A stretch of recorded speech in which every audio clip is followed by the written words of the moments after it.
darating ang mga salita. Nagkakilala kami ni Antonio sa trabaho. Na nanggagaling sa aming dalawa. Napaka-simple niyang babae. And tinatawag ko siyang ma'am. Office ako, tapos siya sa operations, sa mga fast food, ganyan.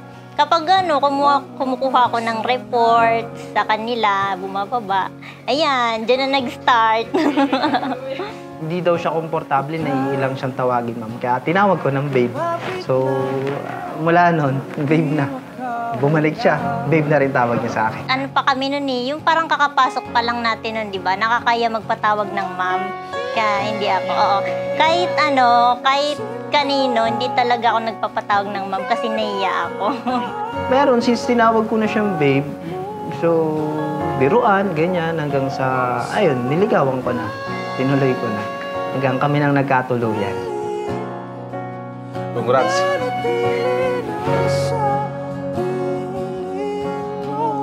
Mundo'y magiging ikaw.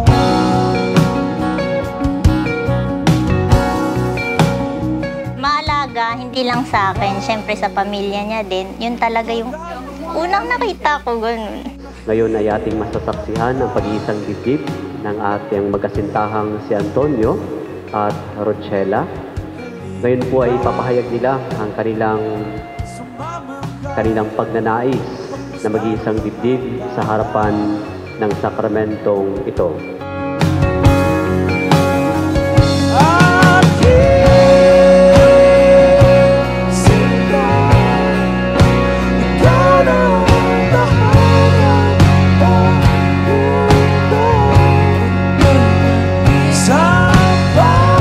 Simple, hindi maarte, and may pangarap sa buhay.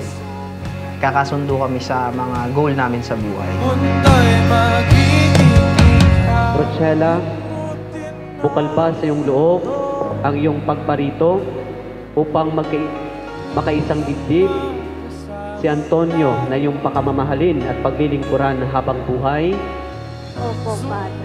Antonio, bukal pa sa iyong loob ang iyong pagparito upang makiisang dibdib si Rochela na iyong pakamamahalin at paglilingkuran habang buhay. Opo, Father. Narinig mo na ba ang istorya? Istoryang galing pa sa kauna-unahang panahon. Panahon kung kailan ang puso at kaluluwa mo hindi pa nabubuo. Kung hanap mo'y taong bubuo ng malaking espasyo dyan sa puso mo. Matagal lang nabuhay ang taong ito. Isang Diyos na tinitingala sa kalawakan. Nagpangababa upang mailigtas ka lamang. Pupunan niya lahat ng pagkukulang mo. Pupunan niya lahat ng wala sa'yo. Papalitan ng hindi ang mga luha mo. Sasagipin ka sa sandaling kala mo'y wala nang sasalaw sa'yo. Matagal na siyang nag-aantay. Matagal na siyang nagbabantay. Kahit mundo may sasablay sa kanyang pagpagsasakay. Hinarap niya ang buong mundo dahil para sa kanya. Ikaw ang mundo. Pinamalinis ko. Hindi na malinis ko. Hindi na malinis ko. Hindi na pamalas ko. Sinta, ikaw na ang tahanan. Thank you for pagiging understanding and mapag-alaga.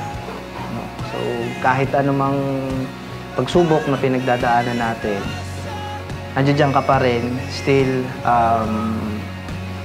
you care, pinipilit mong maintindihan at napagkakasunduan natin. Magkasama tayo sa bawat galaw. Hindi na maliligaw.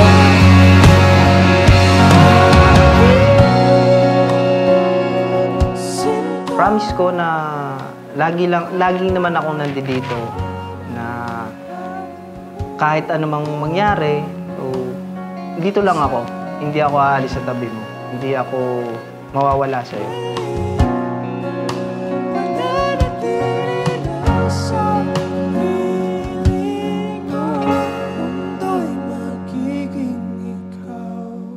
babe. Kung anong message mo sa akin, yun na din ang message ko sa'yo.